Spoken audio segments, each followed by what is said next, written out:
have died, and that was the initial thought, that he fell down the stairs and he died. So basically, they came on the scene. They didn't do a big crime scene investigation. They didn't do fingerprints. They didn't do DNA. They took a few pictures. People from the medical examiner's office came in, took his body. 3 or 4 hours later, they called the police station and said, "Hey, how'd this guy die? Or how do you guys think he died?" "Well, we thought he just fell and probably hit his head."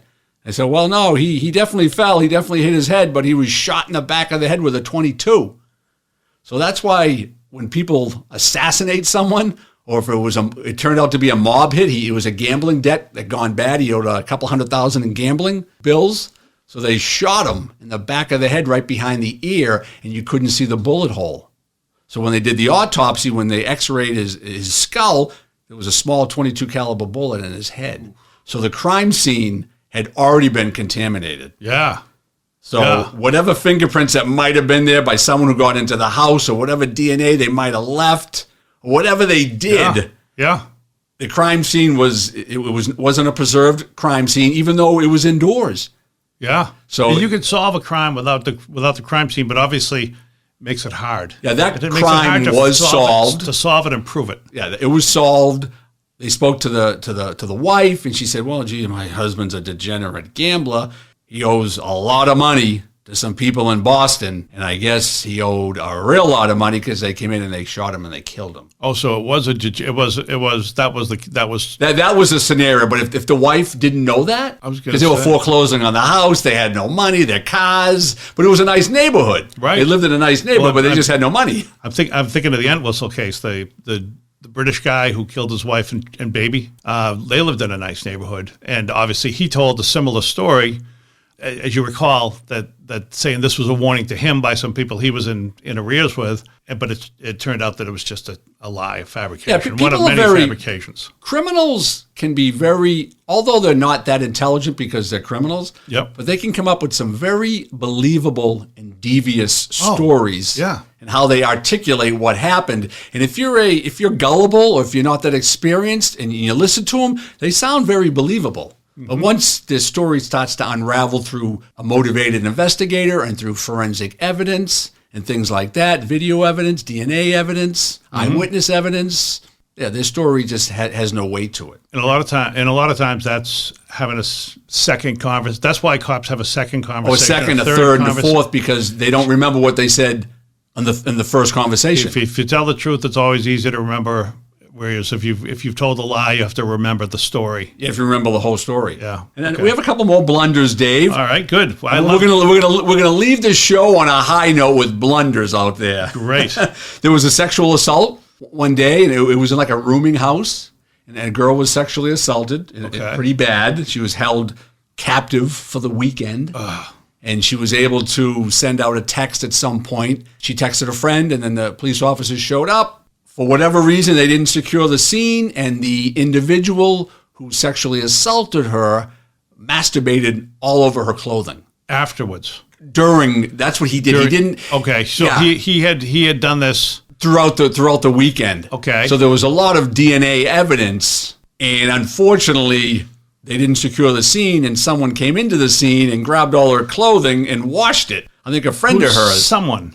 I don't know who that someone was. Well, a friend of hers? A friend of hers. Wait a minute, a friend of hers? Yeah, she came in, and the girl was in the hospital, and they're investigating the scene, and they didn't secure it. For whatever reason, they didn't secure it. So you mean her clothing was on her when she came? Her clothing was off her. It was all over the bed, and the individual who sexually assaulted her probably masturbated on her 3 or 4 times throughout the weekend. So that's all your DNA evidence. Okay. It's in the wash now. Let me ask you this. Was she who was the occupant of the rooming house? Was it her? It was her. Oh, so she was the occupant of a rooming house. Yeah.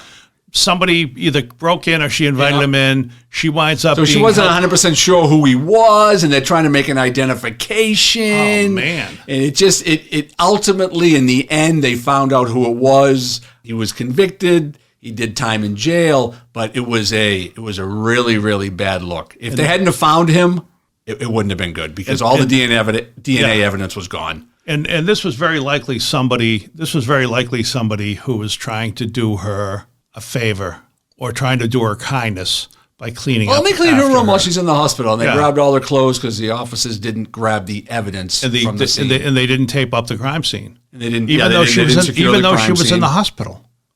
Yeah, Wow. sometimes you look at it and you Monday morning quarterback it and you say, why didn't they do this? Yeah. How could a police department not do this? But it happens. Okay. It happens. It definitely happens, and you just look at it and you shake your head. But we got one more, Dave, to end it on a real sour note. Yeah, my stomach has really enjoyed this one. But so there was a individual who was a suspect in a murder outside of Boston. So they put a bolo out for him, be on the lookout for, and he was picked up in the community. All right. Okay. He had a warrant for something else. Okay. So they picked him up, and he was sent to jail, and he had some evidence with him. He had some clothing on him, and he had a cell phone on him and some money. So when you go to jail, you can't take your property with you. So it stays at the police department that arrests you. In the property room. The property room. So when he gets out, he comes back 3 years later, he grabs his property. Okay. So the police department that was looking for him as a suspect in this murder didn't say some of the evidence was on his cell phone. There was text messages between him and the guy that was killed. Oh. So the kid's girlfriend comes in, grabs his little bag, takes his money, takes his jacket, takes the cell phone that has the evidence in because it. it wasn't. Let me ask you this: Was Yes. this held as? This wasn't held as. It evidence. wasn't This held was as evidence his because personal effects. the initial police department didn't say that, or they said it too late. And they said, oh, by the way, he should have a cell phone on him 3 hours later. And they're like, cell phone? His girlfriend just came and picked the cell phone up. And then when they went to find her, guess what? She was in the wind. No cell phone. Oh, no cell phone. Yeah, I didn't grab the cell phone. She threw the cell phone in the river. So now the evidence that he has of threatening the guy, I'm going to come over there and shoot you and kill you, direct evidence was gone. He was convicted of it. They had other evidence, like eyewitness evidence. But yeah, if that's all you had was a text message, and a cell phone, that would have been hard. Then you lose it because the law enforcement drops the ball at the street level. So it doesn't always work out in a good manner, like we talked about in LA, where I think they're going to find the murderers.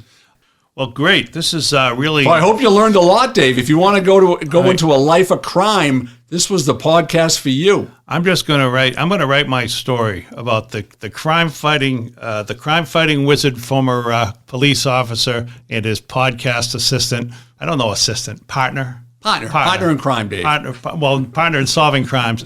All right. Anyway, this has been Inside the Line, real stories by real cops. All the information you need to either secure a crime scene or mess one up, get away with whatever crime you want to get away with.